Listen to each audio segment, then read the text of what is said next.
Un an déjà s'est écoulé depuis notre dernière Assemblée Générale élective.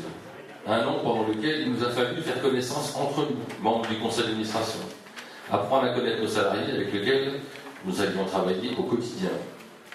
Un an durant lequel il nous a fallu composer avec notre éloignement du siège de la Ligue, prendre nos marques dans un fonctionnement passé que l'on a tous eu du mal à s'approprier.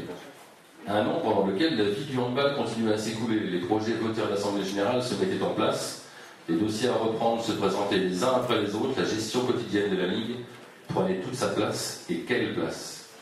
Je n'avais pas imaginé un seul instant l'étendue et la difficulté de prendre le siège de président de la Ligue après Jean-Paul.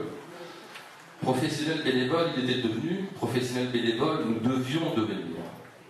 Son expérience et son expertise sur les dossiers étaient et restaient un atout au service du handball. Il allait falloir faire le dos rond, car cela semblait impossible en une saison de s'approprier ce savoir. Une année difficile, rythmée au gré des réunions de commission, des conseils d'administration, des rencontres avec les institutions et les partenaires. Une année pleine de surprises où, au détour de match, nous avons pu échanger avec vous, les dirigeants des clubs. Quelle richesse! Je ne vous ferai pas l'énoncé de nos activités. La secrétaire générale s'en chargera dans quelques instants. Je ne relèverai que quelques points qui ont émaillé cette saison de façon positive pour certains et négative pour d'autres. Tout d'abord, le projet territorial. Souvenez-vous, il y a un an, je vous laissais entrevoir les bases d'un travail collaboratif au niveau de notre territoire qui devait nous permettre de grandir, tous ensemble. Aujourd'hui, force est de constater qu'il va nous falloir retrousser nos manches déjà retroussées depuis bien longtemps pourtant, et qu'au-delà de tenter de bâtir ce projet, il nous faudra convaincre, et sans doute ça va faire preuve de patience. Pourtant, j'y crois. La fédération nous pousse dans cette direction. Que dire? Nous y conduit comme sur une piste balisée. Sachons tous ensemble prendre les bonnes décisions afin de se donner les moyens de passer les écueils qu'il nous reste à franchir. Des défis, il a fallu en relever. Tout d'abord, s'attaquer au changement de notre logiciel de traitement de la comptabilité. Puis, pratiquement dans le même temps, de faire la même chose avec la gestion des salariés. La tâche est encore loin d'être terminée, mais j'ai pu peser l'engagement de certains dans cette mission les plus ardues. L'aide d'un trésorier adjoint serait la bienvenue. Des regrets, la disparition de certains militants ou sympathisants qui ont permis au handball tout au Charentais de grandir durant ces années passées. L'arrêt de 2 de nos administrateurs en cours de saison, il nous faudra les remplacer pour permettre au conseil d'administration de fonctionner efficacement. Quelques problèmes au pôle masculin que nous avons dû gérer au plus près.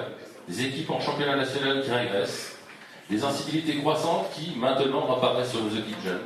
Des disciplines dont le nombre va croissant. Preuve de l'engagement de nos arbitres pour un jeu plus propre. Des satisfactions. La mise en place de l'IRAN pour aider nos bénévoles sur les désignations d'arbitres. Le passage des 10 000 licenciés compétitifs, chiffre ô combien symbolique. Le parcours sportif de certaines et certains jeunes passés par nos pôles. Le tournoi interpôle masculin qui a fêté comme il se doit les 25 ans du pôle de Poitiers. Le camp du Chambon, qui comme tous les ans est une grande réussite et qui fêtera ses 50 ans en 2014. La formation des BGM, dont nous sommes un partenaire incontournable. Je pourrais vous en citer encore et encore. Tout cela est devenu ponctué de manière positive cette saison. De grands moments avec le trophée moins de 18 ans féminin et masculin, organisé en ce début d'année avec la collaboration du groupe Sud de Caux. Tout comme la conférence animée par Daniel Constantini. Des actions des clubs menées en faveur de la jeune Pernelle Marcon, où la solidarité de handball a été omniprésente, de ses finalités de championnat, donnant accès à la Nationale 3, et de ses finales de la Coupe régionale, où le jeu a su prendre le pas sur l'enjeu. Un mot sur nos finances. La prudence fut de mise. Le résultat de cette année est la conséquence de la transition entre les 12 Olympiades. Néanmoins, ce résultat nous permettra de nous rapprocher encore plus de vous, en créant des emplois sur l'arbitrage et sur la filière féminine, et en n'effectuant aucune augmentation de tarifs sur les licences. Enfin, n'oublions pas, les projets qui vont vous être présentés et qui ont été construits pour vous, ils vont dans la direction que vous nous avez donnée, plus proche de vous, les dirigeants, plus proche de vous, les clubs.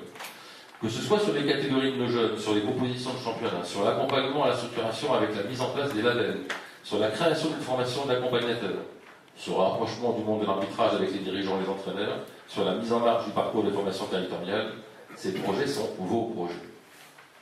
Je conclurai en remerciant l'ensemble des salariés qui au quotidien nous aident à faire avancer notre discipline. Aux bénévoles sans qui rien ne serait possible, aux partenaires publics et privés qui savent nous accompagner tout au long de l'année et sans qui il serait difficile d'avancer sereinement. J'ajouterai un remerciement tout particulier à nos 2 CTS qui nous accompagnent et nous conseillent eux aussi toujours de manière pertinente. Enfin, un remerciement personnel à mon épouse et à mes 2 filles qui, cette saison, n'ont pratiquement jamais pu profiter de moi, Je leur promets de veiller à corriger les choses dans un avenir proche et à être un peu plus présent à leur côté. Je vous remercie.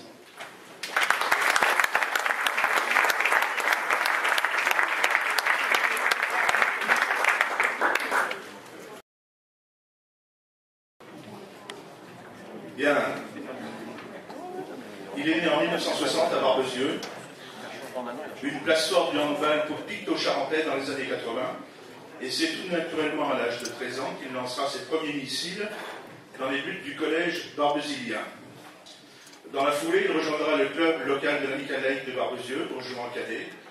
Quelques années plus tard, ses études le conduisent sur le bord de la Gironde, où sa vitesse de bras feront le bonheur du Bordeaux Étudiant Club en National 3. Sitôt ses diplômes en poche, il s'empresse de revenir dans son club d'origine avant de rejoindre Grand-Pontour en 1986 pour jouer de nouveau en National 3. Bien que venant du club ennemi à l'époque, où les clochers sonnent encore plus fort qu'aujourd'hui, René s'intégrera très rapidement, eu égard à sa courtoisie et sa sympathie inégalables. Personne n'a jamais vu René en colère ou simplement fâché.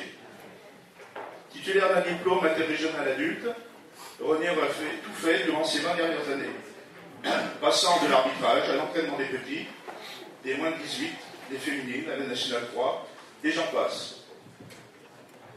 Sa fonction de professeur de technique audiovisuelle à Angoulême ne l'empêche pas d'assouvir sa passion pour le handball, et je suis fier qu'il m'ait rejoint au comité départemental pour cette Olympiade, où il travaille d'arrache-pied pour l'organisation des compétitions.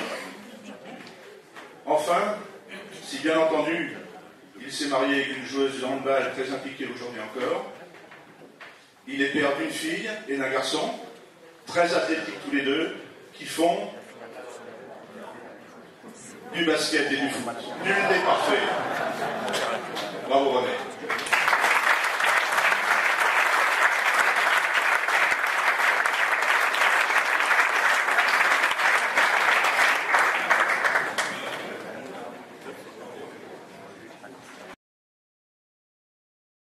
Saint-Georges et la pétanque.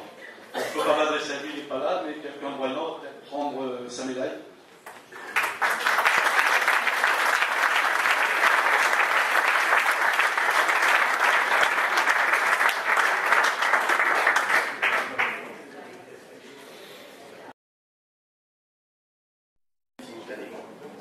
À l'extérieur, on connaît, et un en salle que nous défendons tous, le handball. Finalement, en 1984, conscient que cela serait compliqué d'assurer partout, il stoppe sa carrière de footballeur au profit de cette handballeur, mais cela ne lui pas. En 1986, il décide de s'installer et fait une pause dans le sport pour se consacrer à son travail. Chef d'entreprise, c'est d'entreprendre qu'il a besoin, et tout naturellement, c'est en juin 1994, il remplace son frère à la tête du club de Prague. Il en reste le président pendant 2 années, puis il échange sa place avec le trésorier de l'époque. Il y restera à la tête des comptes jusqu'en 2002. Il passera de trésorier à vice-président jusqu'en 2008. Non content de cela, car la vie associative, ça le connaît, dès 1987, il rentre au comité départemental des Deux-Sèvres en tant que trésorier. Déjà. Il intègre immédiatement la commission des finances libres, place qu'il occupe encore au sein de ces commissions régionales. Mais alors, en 2008, Dominique Bous, il décide de faire. Évidemment, il reprend la place de président de son club jusqu'en 2012, place qu'il laisse au profit de celle de trésorier adjoint cette fois-ci. Avec les clubs, les dirigeants, les acteurs et la troisième mi-temps. Mais le reste, me direz-vous. Et oui, le reste, comme s'il ne suffisait pas. Un mandat d'administrateur au DOS 79, puis en tant que vérificateur aux comptes. Les comptes, toujours les comptes. Au-delà de ses multiples fonctions de dirigeant dans les associations non sportives, il entreprend de venir donner de son temps, comme s'il en avait, au conseil d'administration de la Ligue, en tant que trésorier adjoint. Il en devient très récemment trésorier. Pour cela, mais aussi pour tout ce qui reste à venir, je vous demande d'applaudir M. Pascal.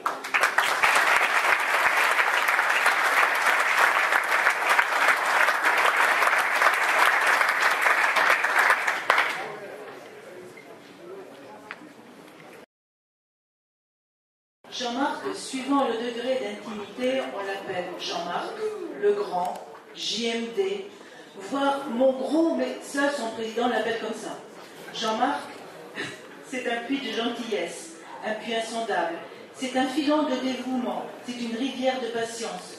S'il est parfois un peu bougon, cela ne dure pas. Jean-Marc a commencé le handball à 13 ans au club de Jean-Néclon jusque dans les années 90. L'évolution du club dans ces années-là l'ont fait rejoindre Biard. Seul club dans le secteur pouvait répondre à ses attentes. Le renouveau du club de Saint-Georges vers la fin des années 90 l'ont fait revenir dans son Val-Vert natal. Là, il fut joueur, puis entraîneur-joueur, puis entraîneur, arbitre, joueur, puis entraîneur, arbitre, joueur, président. Nul n'est parfait.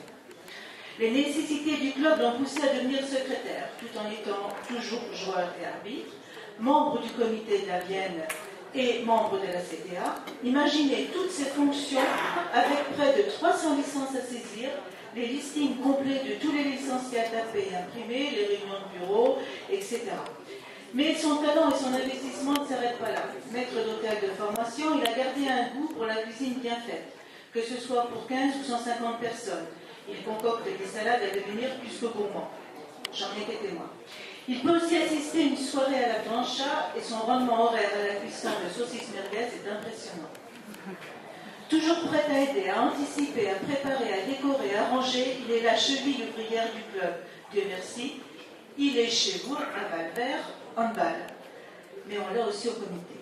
Alors Jean-Marc ne change rien, car comme le prouve la couleur de la médaille que la Ligue te remet aujourd'hui, tu es un mec en or.